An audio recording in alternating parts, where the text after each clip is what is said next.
สวัสดีครับสวัสดียามเช้านะครับเมื่อกี้ได้ Energy Boost เป็นที่เรียบร้อยนะครับ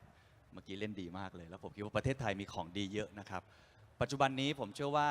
เรากำลังพยายามผลักดันเนาะอย่างในเวทีนี้เองเราพูดเรื่องซอฟต์พาวเวอร์มีหลายอุตสาหกรรมมากๆเลย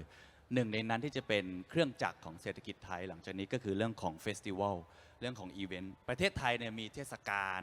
มีงานอีเวนต์มากมายนะครับทั้งในเชิงของอาหารในเชิงของ Business Seminar ในเชิงของกิจกรรมวัฒนธรรมเพียบเลยฮะและจริงๆต้องบอกว่าเรามาถูกทางครับตัวเลขบอกว่าทั่วโลกนะครับเอาแค่อีเวนต์อย่างเดียวเฟสติวัลที่เป็น Experience ประสบการณ์เนี่ยกำลังเติบโตอย่างมากมูลค่าปัจจุบันอยู่ที่ 1.63 ล้านดอลลาร์นะครับไม่ใช่ล้านบาทนะครับที่สำคัญที่สุดคือมันมี growth ครับมันมีการเติบโตเขาบอกว่าในอีก10ปีข้างหน้า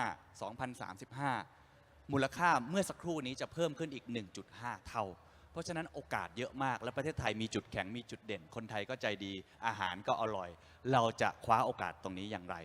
เครื่องจักรสำคัญอย่างหนึ่งที่จะผลักดันให้เฟสติวัลเนชั่นหรือว่าประเทศแห่งเฟสติวัลของประเทศไทยเนี่ยมันไปได้ไกลมากขึ้นก็คือการทำการตลาดครับหรือว่ามาร์เก็ตติ้ง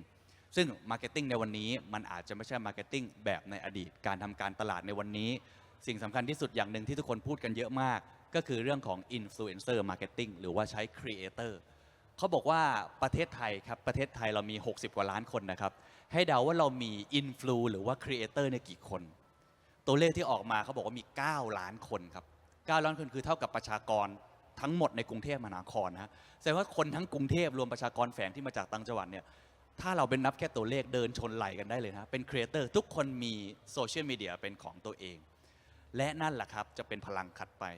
เราจะทำยังไงให้อินฟลูเอนเซอร์มาร์เก็ตติ้งนั้นขับเคลื่อนดึงนักท่องเที่ยวต่างชาติเข้ามาในเฟสติวัลเมืองไทยมากขึ้นและทำให้คนไทยเองกระตุ้นออกไปเที่ยวเชียงใหม่ออกไปเที่ยวขอนแก่นออกไปเที่ยวบึงกาฬออกไปเที่ยวมหาสารคามหรือไปภาคใต้ที่มีเฟสติวัลอยู่มากมายผมว่าอันนี้จะเป็น2กุญแจสำคัญที่ต้องขับเคลื่อนไปพร้อมกันคำถามก็คือแล้วอินฟลูเอนเซอร์มาร์เก็ตติ้งจะต้องทำอย่างไรวันนี้เรามีผู้เชี่ยวชาญทั้งสองท่านอยู่ในวงการมีเดียแล้วก็มาร์เก็ตติ้งมายาวนานนะเห็นการเปลี่ยนแปลงเยอะมากผมว่าสั้นๆก่อนเลยคงต้องเริ่มถามคุณภวัตก่อนว่าปัจจุบันนี้ทำไมอินฟลูเอนเซอร์มาร์เก็ตติ้งถึงสำคัญและเทรนด์มันเป็นยังไงบ้างครับก็สวัสดีทุกท่านนะครับก็แน่นอนครับทุกท่านปฏิเสธไม่ได้เรื่องอินฟลูเอนเซอร์เพราะว่าประเทศไทยถามว่าทำไมถึงสำคัญมากขึ้นเพราะว่าประเทศไทยขับเคลื่อนด้วยโซเชียลละเราเป็นโซเชียลดิฟเฟนซ์โซไซตี้ฉะนั้นเองเนี่ยเมื่อประเทศไทยขับเคลื่อนด้วยโซเชียลเนี่ยเขาก็รับทราบรับฟังสนใจแล้วก็ได้ฟีลจากอินฟลูเอนเซอร์มากกว่าสื่อในรูปแบบอื่นๆอันนั้นเป็นเหตุผลหลักนะครับเป็นเหตุผลหลักที่บ้านเราถือว่าแอดวานซ์มากถ้าเปรียบเทียบกับประเทศอื่นๆเนี่ยเราไม่ได้น้อยหน้าหรือแพ้ใครในโลกในเรื่องนี้ครับ แล้วในแง่ของตัวเลขของเทรนด์ความเปลี่ยนแปลงเป็นยังไงมีอินไซต์มาโชว์ไหมครับว่าวันนี้มันสำคัญยังไงครับก็มีตัวเลขนิดหนึ่งนะครับเล่าคร่าวๆเพื่อเป็นประโยชน์แล้วกันก็คือว่าจริงๆเม็ดเงินของนักการตลาดแล้วกันที่ลงกับโฆษณาเราเรียกว่าสื่อสารทางการตลาดเนี่ยโตขึ้นเรื่อยๆในหมู่กลุ่มของอินฟลูเอนเซอร์คือมากกว่า 30%เดิมเนี่ยอินฟลูเอนเซอร์อยู่ในกลุ่มรวมของตัวเลขของดิจิทัลนะครับแต่ปัจจุบันเนี่ยเฉพาะอินฟลูเอนเซอร์เนี่ยเม็ดเงินเป็น30 บาทใน100 บาทอย่างต่ำที่เยอะ1ใน3แล้วใช่ครับเยอะมากในทุกประเภทแบรนด์นะครับในทุกประเภทแบรนด์นะครับซึ่งผมขออนุญาตดูอย่างที่เมื่อกี้คุณเคนบอกนะครับว่าอินฟลูเอนเซอร์จริงๆมีถึง9ล้านคนแต่ผมดึงกลับมานิดนึงครับว่าอินฟลูเอนเซอร์ที่เป็นในลักษณะที่จริงจังเลยนะจริงจังเลยทำจริงจังเลยมีถึง3ล้านคนใช่ถึง3ล้านคนจากการศึกษาจากการคัดกรองข้อมูลนะครับที่ทำทุกวันเรียกว่าเป็นอาชีพหลักหรืออาชีพคู่ไปนะครับประมาณนั้นครับแต่ว่าปัจจุบันในประเทศไทยนี่ถือว่าบูมมากแล้วก็ตื่นตัวมากแล้วก็เป็นช่องทางหลักของแบรนด์แล้วก็สินค้าบริการที่จะใช้ตัวนี้ใช่ครับเชิญต่อครับก็ประมาณนี้นะครับแล้วก็อย่างที่บอกครับว่าทำไมถึงบูมมากนะครับผมขออนุญาตโชว์สไลด์นิดนึงอย่างที่บอกครับไม่ใช่แค่เมืองไทยนะครับทั่วโลกก็คือบูมหมดนะครับบ้านเราเนี่ย driven ด้วย society หรือ social media นะครับอย่างที่บอกครับ60%ของมาร์เก็ตเตอร์เนี่ยใช้เม็ดเงินในส่วนนี้มากขึ้นนะครับเอาตัวเลขแล้วกันคร่าวๆนะครับแล้วก็ปกติแล้วเนี่ยเราใช้เม็ดเงินค่อนข้างเยอะคือ80%ของมาร์เก็ตเตอร์ทั่วไปเลยไม่ว่าจะเป็นผู้ประกอบการรายกลางรายใหญ่หรือรายเล็กก็ตามเนี่ย80%เลยใช้อินฟลูเอนเซอร์เป็นเครื่องมือหลักในการช่วยกันยอดขายอยู่แล้วใช่ครับไม่งั้นผมถามอีกแบบหนึ่งได้ไหมครับว่าถ้าในอดีตเนี่ยเราอาจจะมองว่าอินฟลูเอนเซอร์เนี่ยมันเป็นทางรองอ่ะก็คือไม่ใช่ทางหลักวันนี้พูดได้ไหมครับว่าแบรนด์ทุกแบรนด์หรือสินค้าทุกสินค้าต้องหันมามองอินฟลูเอนเซอร์มาร์เก็ตติ้งและจริงจังกับมันและอินเวสกับมันมากขึ้น จริงๆเป็นทางหลักอย่างมีนัยสำคัญตั้งแต่ช่วงโควิดเนาะคุณเคนอย่างที่เราเคยคุยกันเราเคยเจอหลักฐานเป็นที่ประจักษ์แล้วว่าตั้งแต่ช่วงหลังโควิดเนี่ยอินฟลูเอนเซอร์ถือว่าเป็นเครื่องมือหลักนะครับหลักสำหรับหลายๆแบรนด์หรือส่วนใหญ่วันนี้เราเรียกว่าเป็นเครื่องมือหลักเกือบทุกประเภทสินค้าละกันนะครับ โอเค นี่คือแสดงว่าเราเห็นความสำคัญแล้วนะครับ วันนี้ย้ำอีกครั้งมันเป็นเครื่องมือหลักแล้วคำถามสำคัญครับ ต้องถามคุณกฤษครับ แล้วเทรนด์มันเป็นยังไง เพราะว่าอินฟลูเอนเซอร์มันก็มีพัฒนาการเนาะมีวิวัฒนาการเปลี่ยนไปตลอด วันนี้มันเปลี่ยนไปยังไงบ้างครับ เชิญเลยครับ ก็คือตอนนี้ครับในหมวดของอินฟลูเอนเซอร์เองอะครับเรามีความหลากหลายนะครับยิ่งในยุคของโซเชียลเฟิร์สเองเนี่ยตอนนี้ใดๆก็ตามอ่ะมันเกิด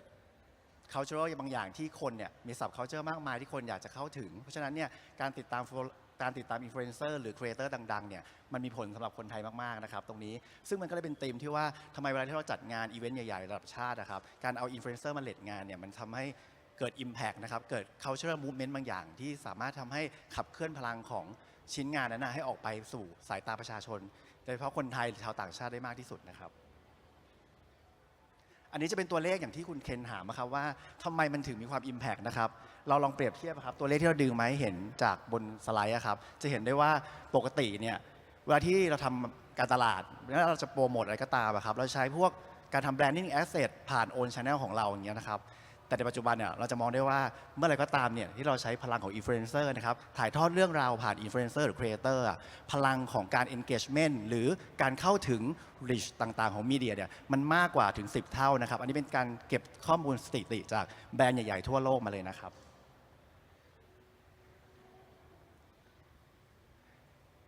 แล้วก็อีกอย่างหนึงครับที่เป็นเทรนด์นะครับทำไมถึงอินฟลูเอนเซอร์ถึงเมืองไทยถึงสำคัญใช่ไหมครับอยากให้เห็นตัวเลขของประเทศไทยคนไทยเราเป็นคนที่ชอบ follow ชอบตามครับตามโซเชียลต่างๆเพราะเราเป็นพวกโซเชียลเฟิร์สใช่ไหมครับเพราะฉะนั้นอินฟลูเอนเซอร์มันการที่มี follower เติบโตเนี่ยเมืองไทยเราไม่น้อยหน้าใครอย่างที่เมื่อกี้คุณพวัตบอกเลย 30% นะครับ follower growth ขึ้นทุกปีเลยนะครับเทียบกับประเทศอื่นๆทั่วโลกเนี่ยตัวเลขของประเทศไทยเราไม่น้อยหน้าเลยครับผมในเรื่องของเทรนด์ต่างๆที่เกิดขึ้นนะครับมันก็จะมีเทรนด์ตัวเลขที่เราจะให้เห็นนะครับว่าแพลตฟอร์มในเมืองไทยเนี่ยเวลาที่เราจะเลือกใช้อะครับมันมีแพลตฟอร์มมากมายเลยแต่อันดับหนึ่งในใจของคนไทยก็ยังเป็น Facebook อยู่นะครับเนื่องจากฐานของคนที่ใช้ Facebook population ของคนที่ใช้ Facebook มันค่อนข้างสูงนะครับตามมาด้วย TikTok แล้วก็ Line ใช่ไหมครับส่วนในเรื่องของมาดูซิว่าเม็ดเงินอย่างเมื่อกี้ที่คุณเคนได้มีการแตะไปบ้างแล้วครับเม็ดเงินของการใช้อินฟลูเอนเซอร์ในระดับ global เนี่ยเขาใช้ตัวเลขถึงเกือบ800,000 ล้านเลยนะครับบาทไทยเนี่ยครับว่าเขาลงทุนในการใช้อินฟลูเอนเซอร์ในการโปรโมทไม่ว่าสินค้าหรือบริการหรือเซอร์วิสต่างๆเนี่ยถึง800,000 ล้านแล้วในแบบเมืองไทยเองก็เป็นหลักพันล้านเหมือนกันนะครับแล้วก็อยากให้เห็นว่าทำไมอินฟลูเอนเซอร์ถึงมีความสำคัญในความเป็นอินฟลูเอนเซอร์ครับช่องทางในการที่เขาจะนำเสนอเนี่ยเทรนด์ของการใช้ช่องทางในการโปรโมทนะครับคอมมิวนิเคชันของเขาออกไปเนี่ยใน1ครีเอเตอร์หรือ1อินฟลูเอนเซอร์เนี่ยเขาใช้ประมาณ3อย่างน้อย3 Account นะครับผ่าน3แพลตฟอร์มนะครับเพราะว่าเขาต้องการที่จะให้เห็นว่าในการเล่าเรื่องราวคอนเทนต์ต่างๆมีความแตกต่างกันยังไงบ้างนะครับหรือว่าเข้าถึงกลุ่มคนยังไงบ้างเพราะฉะนั้นเนี่ยเวลาที่เราเลือกใช้อินฟลูเอนเซอร์ในการโปรโมทเราก็จะเลือกว่าเขามีใช้โซเชียลอะไรบ้างนะครับในฐานะของการเป็นคอน sumer เองเราก็จะมีการติดตาม follower เหล่านั้นด้วยนะครับน่าสนใจครับผมเอางี้ดีกว่าในห้องนี้มีใครเป็นอินฟูบ้างไหมครับยกมือให้ผมดูได้ไหมมีใครที่ทำเป็นอาชีพเลยอ่ะนี่เห็นนะมีหลายท่านนะมีใครที่แบบมีคนมาจ้างบ้างปีหนึ่งครั้ง2 ครั้งยกมือได้ไหมครับเห็นไหมก็เยอะมากเลยเห็นไหมน้องพิธีกรเมื่อสักครู่เนาะคุณล่ามฟ้าก็มีเหมือนกันผมก็มีนะคือแสดงว่าตอนนี้มันไม่มีคำถามแหละว่ามันคืออะไรแล้วมันสำคัญแค่ไหนตอนนี้คำตอบมันชัดเจนแล้วว่ามันใช่และยิ่งเป็นประเทศไทยเนี่ยยิ่งใช่แต่ว่าคำถามที่ต้องถามกันต่อก็คือในเมื่อมันคู่แข่งมันเยอะขนาดนี้ในเมื่อทางเลือกมันเยอะขนาดนี้ในเมื่อการตลาดมันเปลี่ยนเร็วแบบนี้แบรนด์จะเลือกวิธีการหรือว่าสูตรสำเร็จในการทำอินฟลูเอนเซอร์มาร์เก็ตติ้งต้องทำยังไงครับอาจจะช่วยแนะนำเอาเริ่มจากคุณภวัตก่อนก็ได้ครับเอาคร่าวๆก่อนแล้วกันนะครับคุณเคนทุกท่านที่อยู่ที่นี้เนี่ยตอนนี้เราช่วยกันจำแล้วกันเบื้องต้นเนี่ยเทรนด์หนึ่งที่เราจะเลือกใช้อินฟลูเอนเซอร์ปัจจุบันไม่ถึงขนาดเป็นบทสรุปแต่เป็นเทรนด์มาแบบนี้ก็คือว่าเลือกไมโครและนาโนเป็นหลักเพราะว่าไมโครและนาโนเนี่ยสอดรับหรือว่าสอดคล้องกับพฤติกรรมของคนในโซเชียลความหมายคือคนในโซเชียลเนี่ยครับที่เราบอกเนาะว่าคนไทยเนี่ยเข้าถึงโซเชียลเกือบ 90% เนี่ยเขาเชื่อเพื่อนเขาไม่ได้เชื่อดาราถูกไหมครับฉะนั้นเองมันจะมีหลักการที่ว่าไมโครกับนาโนเนี่ยมันมีความเป็นเพื่อนมากกว่ามีความเป็นคนธรรมดามากกว่า เขาจะเชื่อคนเหล่านั้นมากกว่า ถามว่าดาราเซเลบริตี้หรือพวกแมคโครผิดไหมไม่ผิด แต่เขาอาจจะมีความเชื่อน้อย อาจจะได้ในมุมเขาช่วยการรับรู้เรื่องของ awareness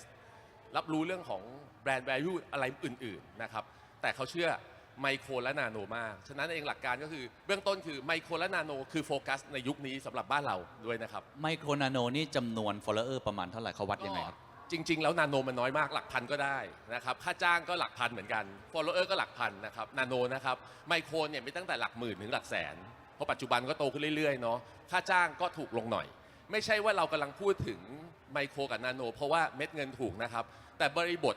ของคอน sumer หรือของตลาดในปัจจุบันเนี้ยเขาดูหลายๆคน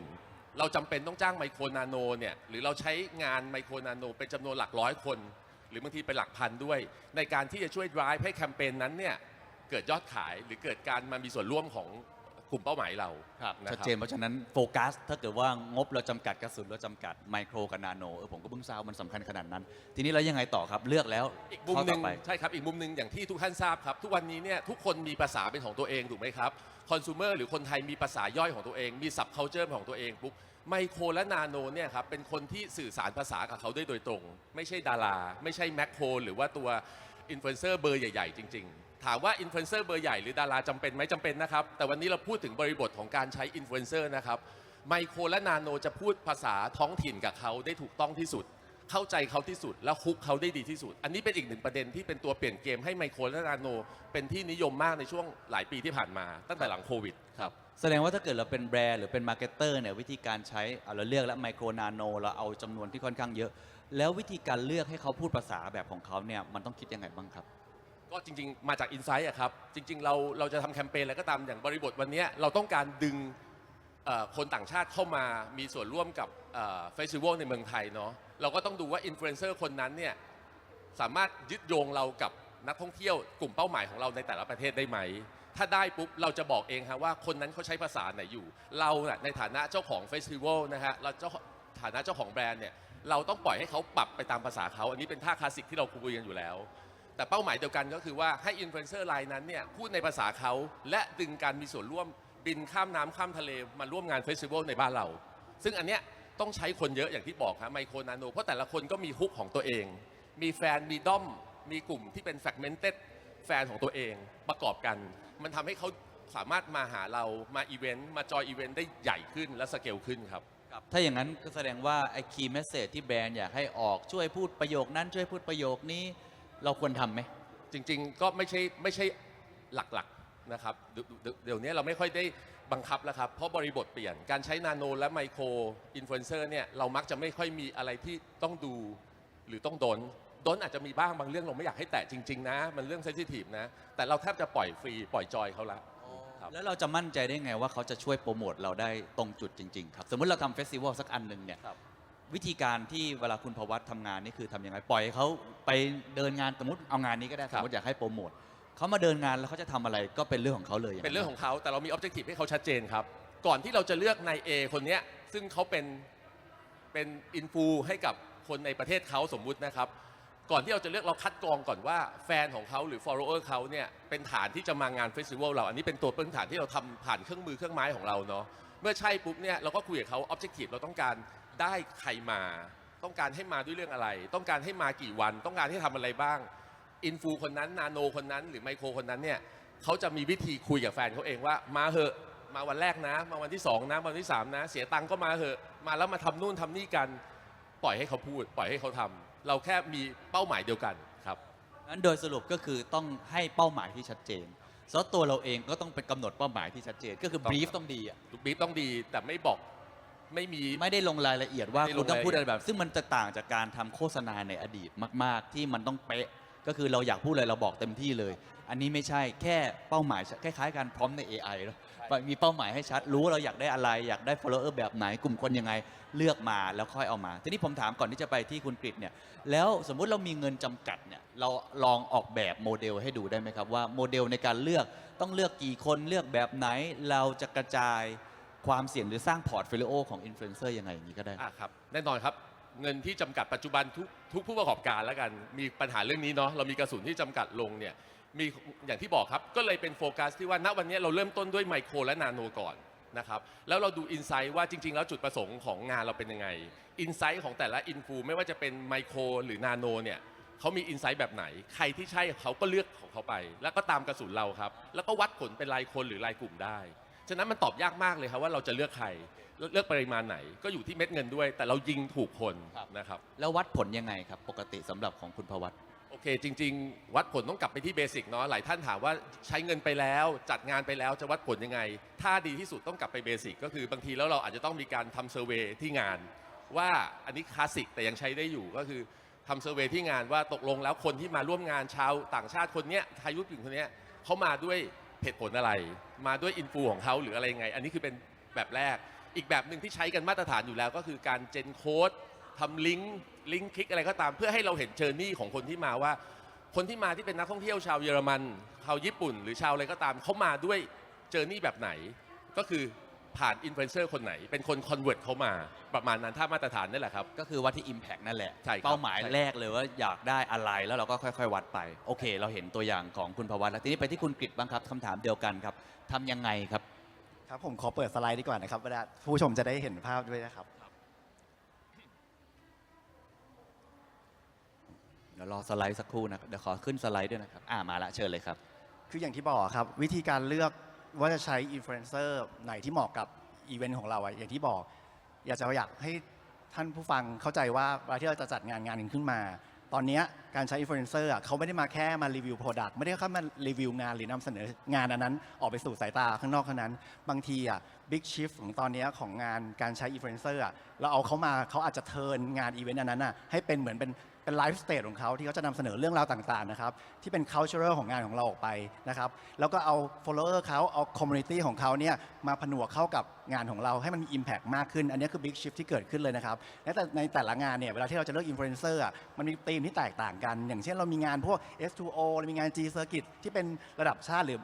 อาจจะเป็นพวกแบบบินาเล่ต่างๆที่เราจัดอย่างเงี้ยครับแต่ละงานมีธีมเพราะฉะนั้นเนี่ยอย่างที่คุณวัฒน์บอกเลย เราต้องรู้ว่าอินไซต์ของการจัดงานเราธีมของมันคืออะไรแองเกิลในการเลือกอินฟลูเอนเซอร์ที่จะมางานมันเหมาะกับเขาขนาดไหนเขามีโซเชียลมีเดียในการโปรโมทอะไรแล้วก็เขาถนัดในรูปแบบของการตัดต่อการทำเรื่องราวเล่าสตอรี่คอนเทนต์ยังไงอันนี้เป็นสิ่งสำคัญที่จะเป็นต้องเอามาดูว่ามันบวกกันออกมาแล้วทำให้สามารถโปรโมทงานของเราได้มีประสิทธิภาพมากที่สุดครับผม อันแรกก็คือตัวอินไซต์งานของเรา ว่าเราอยากได้อะไรแบบไหน แล้ววิธีการเลือกวิธีการทำอะไรเชิญต่อเลยครับคุณกฤษ อันนี้นะครับเวลาที่เราเลือกอย่างที่บอกเดี๋ยวให้ดูพอดีสไลด์ไม่เรียนนะครับขอโทษทีสมมตินะครับอันนี้เป็นตัวอย่างของงาน S2O ละกันนะครับว่าเราตอนที่เราทำเราพยายามถอดรหัสออกมาให้เห็นภาพง่ายๆว่าสมมติงานอย่าง S2O เนี่ยอย่างน้อยเรารู้จักธีมแล้วที่เมื่อกี้ผมกล่าวไว้ว่าเรารู้ว่าธีมคือธีมเป็นแบบไหนเรารู้ว่า audience persona ที่เราอยากจะให้เขามาร่วมงานเราเป็นใครเราสามารถจะวางแผนตรงนี้ได้ปุ๊บเนี่ยเราก็จะมีไครทีเรียต่างๆในการเลือกแล้วว่าเขาเหมาะกับการมางานเรามากน้อยขนาดไหนบางทีเนี่ยเราอาจจะเริ่มต้นจากการที่เราเลือกเรารู้ว่าเรามีงานเราไปเห็นว่าอินฟลูเอนเซอร์คนนั้นไม่จะเป็นแมคโครไมโครอาจจะแบบกำลังเป็นไลซิ่งป๊อปปูล่าแต่เราอาจจะต้องเอาแวร์นิดนึงว่าการเลือกใช้คนเหล่านี้เนี่ยที่เขากำลังป๊อปปูล่าเขาเหมาะสมกับงานของเราหรือเปล่าเพราะบางทีเนี่ยเราจำไปเลยว่าเราอยากใช้คนนั้นคนนี้อย่างเงี้ยมันอาจจะไม่ได้ถูกต้องเสมอไปบางทีบริบทของงานนะครับว่างานเรา stand for อะไรหรืองานเรามี cultural แบบไหนเนี่ยมันเป็นสิ่งสำคัญในการเลือกคนนะครับอันนี้ก็คือสิ่งที่อยากจะฝากไว้เหมือนกันครับผม ครับผมสนใจตรงแท็กติกครับ Influencer Led Marketing Model เนี่ยอันนี้มันคืออะไรครับ โอเคครับเดี๋ยวมีหน้าถัดไปเลยครับผมเดี๋ยวนะครับ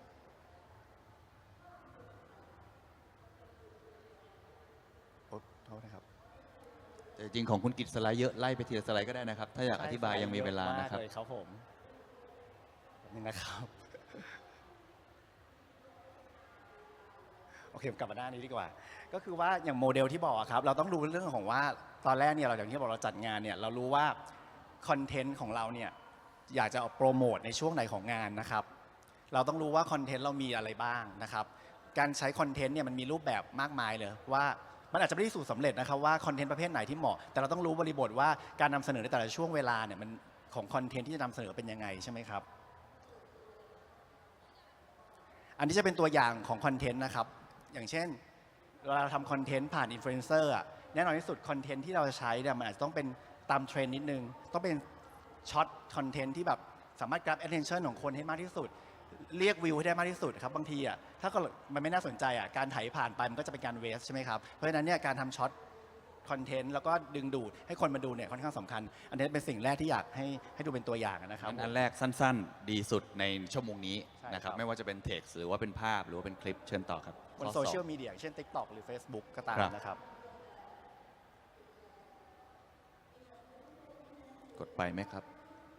บไม่งั้นทีมงานช่วยกดเชิญต่อน อกเหนือจากการที่เราจะเรียกวิวให้มันมีประสิทธิภาพให้มีจำนวนวิวที่สูงแล้วเนี่ยนะครับในเรื่องของการ engagement ก็สำคัญเพราะว่า engagement นั่นมันคือสิ่งที่ทำให้เกิด social hype ว่าคนพูดถึงงานเรามากน้อยขนาดไหน พูดถึง festive event ของเราขนาดไหนในวงกว้างนะครับเพราะฉะนั้นเนี่ยการทำโจทย์บางอย่างผ่านคอนเทนต์ของอินฟลูเอนเซอร์ก็สำคัญนะครับมันจะมีเทคนิคอย่างเช่น การทำในเรื่องของการตั้งคำถามให้คนมา engage มาตอบกับโพสต์ที่อินฟลูเอนเซอร์หรือครีเอเตอร์ท่านนั้นนะเขาโพสต์ลงไป หรือแม้กระทั่งการหา call to action บางอย่างที่เป็น key message ใส่เข้าไปในคอนเทนต์นั้นเพื่อให้คนรู้สึกเป็นสิ่งที่เป็น hidden น่าสงสัยน่าตามหาและเขาเกิดการ shareable ออกไป อันนี้คือเป็นเทคนิคที่อยากจะฝากเอาไว้ด้วยนะครับ นี่ก็เป็นเทคนิคเล็กๆเนาะที่บางคนใช้สมมติใช้คลิป IG ปกติ แค่ตอบคำถามนิดนึงทำไลฟ์ก็ช่วยให้ engagement ดี ซึ่งมีผลมากทำให้ไอตัวผลลัพธ์ที่เราอยากได้มันดีขึ้น แล้วก็ทำให้มันแชร์ได้มากขึ้น ใช่ครับ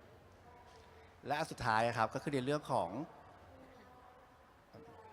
งการ cross platform อย่างเมื่อกี้ที่บอกครับ influencer creator ท่านหนึ่งอ่ะเขาไม่ได้มีแค่ช่องทางเดียวเนาะเขามีหลายช่องทางเราก็ต้อง maximize เขาให้ได้มากที่สุด อาจจะเป็นในเรื่องของการใช้คอนเทนต์คล้ายๆกันแต่ปรับรูปแบบของ call to action บางอย่างหรือ key message บางอย่างในการยิงออกไปผ่านบน TikTok ของเขาหรืออาจจะเป็น IG Sales ของเขาอะไรอย่างเงี้ยครับมันสามารถทำได้หมดเพราะฉะนั้นเนี่ยมันคือการ maximize content ที่เกิดขึ้นนะครับให้คนรู้ว่าเรามีงานนี้เกิดขึ้นนะครับ โอ้อันนี้เขากล้ามแน่นมากนะคนก็คงแชร์ใช่ไหม ก็มีส่วนเนาะเลือก เป็น แล้ว ตัวอย่าง มี ข ส่ องงาน S2O ครับ โอเค เพราะมันเป็นงานแบบว่ามีน้ำเยอะๆเนาะก็สามารถถอดเสื้อได้ ทีนี้ผมถามโดยสรุปคล้ายๆกันวัดผลยังไงครับ สมมติวิธีการเลือกและวิธีการทำให้คอนเทนต์มันปังแบบเมื่อสักครู่ 4 ข้อ แล้วเราวัดผลยังไง เพื่อเราจะได้กลับมาทำเป็นฟีดแบ็กลูปแล้วก็สามารถขยายผลต่อได้ จริง ๆ การวัดผลผมมองในมุมของการใช้ครีเอเตอร์หรืออินฟลูเอนเซอร์คล้ายๆการทำ PR เลยอะครับคือว่าเราใช้อินฟลูเอนเซอร์คนไหน เราใช้ KOL ไม่ว่าจะเป็นระดับแมคโครไมโครนาโนอะไรก็ตามเนี่ยเราจะดูที่ว่ามีคนมาเห็นคอนเทนต์ของเรามากน้อยขนาดไหน แล้วเราสามารถเอาตัวนั้นมาคอมเพลในสิ่งที่ไม่ว่าจะเป็นยอดวิวยอด engagement แล้วเอามาตีเป็น value ซึ่งเราจะเรียกมันว่า earn media value อะครับว่ามันมีเกิด earn media value มากขึ้นขนาดไหน แม้กระทั่งการหยิบจำนวน engagement ต่างๆ มา convert กลับมากับจำนวนผู้เข้าชมงานเรา การขายตั๋วเราออกมาเป็น conversion rate ก็ได้นะครับว่าเรายิงมีเดียออกไปขนาดนี้ eyeball ได้จำนวนเท่าไหร่ แล้วกลับมาที่การคนเข้ามาที่งานของเราเท่าไหร่ อันนี้มันสามารถเอาคำนวณได้นะครับในการวัดผล ครับก็ดูที่ตัวชี้วัดของเราก็ตั้งให้ถูกต้องด้วยนะครับ ทีนี้ช่วงท้ายคงจะต้องแนะนำเป็น key takeaway แล้วกัน เนื่องจากจริงๆ ผมว่าหลักการเมื่อสักครู่เนี่ยเอามาใช้ได้ไม่ใช่แค่งานอีเวนต์อย่างเดียวนะทำสินค้าทำบริการ B2B B2C ได้หมดเลยนะครับ แต่ถ้าเกิดย้อนกลับมาเนื่องจากเราอยากจะพูดเรื่อง Festival Nation ถ้าจะเป็นคำแนะนำและกันของคนที่ทำอีเวนต์มากมาย แล้วอยากได้คนมาจากระดับโลก หรือว่าแม้กระทั่งคนไทยเองให้มามากขึ้นเนี่ยอะไรคือ key takeaway ที่อยากจะบอกกับผู้จัดงานหรือว่าคนที่เป็นมาร์เก็ตเตอร์ทุกคนครับอาจจะคุณภวัตเรื่องก่อนก็ได้ ได้ครับเดี๋ยวผมกล่าวโดยสรุปแล้วกันนะครับผมมีสไลด์สั้นๆเองครับจะได้เผื่อเป็นประโยชน์กับทุกท่านขอขึ้นสไลด์หน่อยนะครับโอเคอย่างที่บอกครับอย่างที่เมื่อกี้คุณกิตบอกกันนะครับไปเร็วๆก็คือว่าตัวอินฟลูเอนเซอร์เนี่ยมีบทบาทครับสำหรับผู้ประกอบการที่กำลังจะจัดงานหรือจะดึงนักท่องเที่ยวต่างชาติเข้ามาร่วมเฟสติวัลเมืองไทยเนี่ยผมมีเคส2-3เคสเร็วๆนะครับเคสแรกอย่างที่บอกเมื่อกี้สะท้อนเรื่องไมโครและนาโนนะครับททเนี่ยทำแคมเปญสงกรานต์นะครับมหาสงกรานต์เนี่ยใช้อินฟลูเอนเซอร์ทั่วโลกเลยนะครับทราเวลบล็อกเกอร์อะไรต่างๆเนี่ยเป็นหลักพันคนไม่ได้ง่ายนะครับแต่สิ่งที่เกิดขึ้นคือการต้องใช้ระดับแบบนี้ครับมาดึง engage ของคนที่มาร่วมสงกรานต์ได้ดีอันนี้คือเป็นตัวอย่างแรกที่เห็นซึ่งมันเป็น success case ที่เกิดขึ้นนะครับอีกอันหนึงที่เพิ่งผ่านไปเร็วๆนี้ก็คือตัว Pride Month จริงๆ Pride Month บ้านเราคึกคักมาหลายปีปีนี้คึกคักเป็นพิเศษหลังจากเรามีพรบสมรสเท่าเทียมใช่ไหมฮะไม่ใช่แค่หน่วยงานภาครัฐหรือเอกชนใหญ่ๆที่เขาจัดงาน Pride Month เราได้เวิร์กใช่ไหมฮะรายย่อยไม่ว่าจะเป็นร้านอาหารห้างสรรพสินค้าเนี่ยก็อาศัยโอกาสตรงนี้ร่วมด้วยนะครับเราไม่จำเป็นจะต้องไปจัดแคมเปญอะไรเพื่อดึงดูดเองด้วยโดยตรงอาศัยเฟสติวัลหลักๆที่จุดติดแล้วไม่ว่าจะเป็น S2O Pride Month หรือว่าสงกรานต์อะไรก็ได้ดึงประโยชน์จากการใช้ดึงประโยชน์จากการดึงนักท่องเที่ยวเหล่านั้นนะครับหรือ attendance เหล่านั้นเนี่ยเข้ามาในประเทศผ่านการใช้อินฟลูเอนเซอร์อย่างที่เมื่อกี้บอกครับเราเลือกอินฟลูเอนเซอร์ให้ถูกแล้วก็ attach ไปกับกิจกรรมอย่าง Pride Month เนี่ยครับภาครัฐจัดหน่วยงานใหญ่จัดแต่เชื่อไหมครับว่าร้านอาหารโรงแรมนะครับศูนย์การค้าต่างๆเนี่ย มา attach กับงานนี้ด้วยตัวเอง โดยการใช้เครื่องมือที่เข้าถึงง่ายก็คือนาโนแล้วก็ไมโครอินฟลูเอนเซอร์นะครับอีกงานหนึ่งงานสุดท้ายอย่างผมไม่แน่ใจในที่นี้ทุกท่านรู้จัก Cat Expo ไหมครับ Cat Expo เป็นงานเล็กๆที่วัยรุ่นไทยเข้าไปร่วมกันหลายปีแล้วฮะแต่ในปีหลังๆเนี่ยเขาเห็นโอกาสหนึ่งครับว่าในเมื่อฉันมีโอกาสที่จะดึงศิลปินหรือวงจากต่างชาติมา เช่นวงจากญี่ปุ่นวงจากเกาหลีมาบ้างการที่เขาดึงมาปุ๊บเขาใช้นาโนและไมโครเนี่ยในกลุ่มของประเทศเหล่านั้นปุ๊บเนี่ยเขาก็ดึงนักท่องเที่ยวเหล่านั้นเนี่ยมาออนท็อปบน Cat Expo ซึ่งปกติแล้วรายได้จากการขายบัตรมาจากวัยรุ่นไทยอย่างเดียวคนไทยอย่างเดียวใน2ปีที่ผ่านมาเนี่ยมีนักท่องเที่ยวต่างชาติเดินทางเพื่อเข้ามาดูศิลปินไทยโชว์ไทยหรือศิลปินของเขาเองในแต่ละประเทศที่บินเข้ามาได้เพิ่มเติมฉะนั้นเองมันไม่มีท่ามาตรฐานในการดึงattendance มาจากต่างชาติแล้วก็ไม่มีท่ามาตรฐานว่าเราต้องทำเองทั้งหมดนะครับแต่มีท่ามาตรฐานเดียวก็คือการใช้ไมโครและนาโนเนี่ยใช้อย่างไรให้ถูกแล้วก็เป็นเครื่องมือหลักจริงๆในวันนี้นะครับในยุคที่ fragmented แล้วก็ในยุคที่โซเชียลมีเดียมัน drive บ้านเรานะครับ ขอบคุณครับแชร์ success case กันนะครับมีหลายอีเวนต์มากที่ทำแล้วประสบความสำเร็จนะครับอาจจะให้คุณกฤษแล้วก็คุณประวัติเดี๋ยวช่วยทิ้งท้ายคุณกฤษล่ะครับมี key takeaway อะไรอยากจะบอกทุกท่านบ้างครับขอสไลด์นิดนึงนะครับ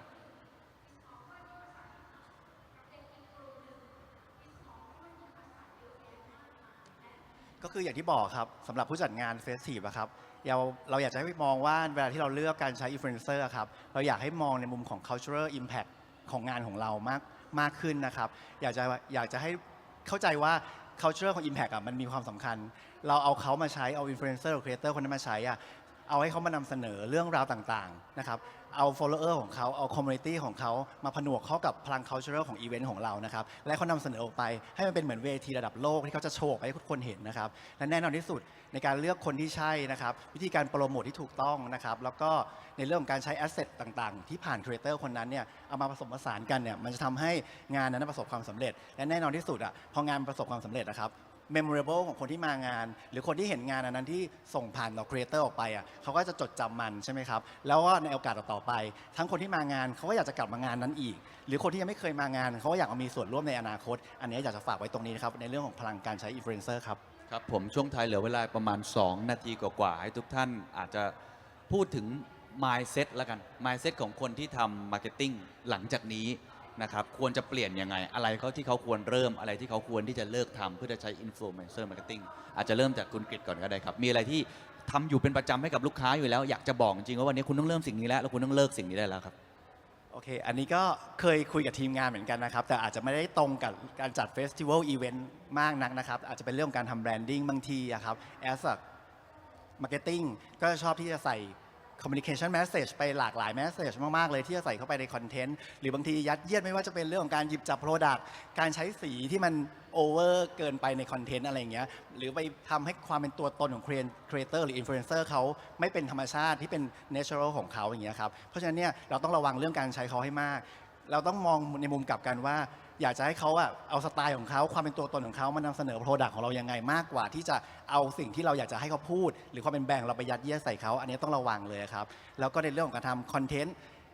เรื่องจากเทรนด์ของการดูช็อตเทนมันค่อนข้างมาแรงใช่ไหมครับการทำอะไรที่ยาวๆบางทีก็อาจจะต้องดูว่าถ้ายาวไปแมสเซจเยอะไปอาจจะต้องแบ่งเป็นอีพิโซดหรือเปล่าทำเป็นหลายๆเวอร์ชันไหมเพื่อให้เขาเอาสิ่งเหล่านั้นนำส่งออกไปสำหรับสายตาคอน sumer ครับอันนี้ก็อยากฝากไว้2เรื่องครับผมเพราะฉะนั้นอันแรกอะไรสั้นๆอะไรที่มันสามารถได้ engage เร็วๆนะครับอันนี้สำคัญมากที่จะเป็นตัวเปิดอันที่2คืออย่าไปยุ่งกับเขามากเราเลือกเขามาแล้วเนี่ยปล่อยเขาไปให้เขาทำในวิธีของเขาเองซึ่งอันนี้พูดถึงอินฟลูเอนเซอร์ทุกท่านด้วยนะครับแต่ทุกท่านก็ต้องมีคาแรคเตอร์ที่ชัดเจนนะทุกท่านก็ต้องมีของในตัวเองเมื่อเขาให้โอกาสเราก็ต้องปล่อยของให้ได้เต็มที่เพราะนั่นคือภาษาที่คุณจะสื่อสารกับ follower ของคุณนะครับสำหรับพี่ประวัติอาจจะสรุปทิ้งท้ายนิดนึงครับอะไรเริ่มและเลิกครับก็ทุกท่านอาจจะทราบเนาะย้ำอีกทีหนึ่งก็คือทุกวันนี้ตลาดนะครับไม่ว่าจะบ้านเราหรือเมืองนอกเนี่ยมันแตกกระจายมากขึ้นฉะนั้นเองการที่เราต้องการครอบคลุมกลุ่มเป้าหมายใหญ่ๆกลุ่มหนึ่งด้วยเครื่องมือเดียวไม่มีอีกแล้วนะครับไม่มีอีกมาระยะหนึ่งแล้วนะครับฉะนั้นเองเราต้องชัดเจนครับโดยโจทย์ของเราในฐานะคนจะจัดงานคนเจ้าของแบรนด์ว่าเราต้องการกลุ่มไหนกันแน่เมื่อเราชัดเราจะได้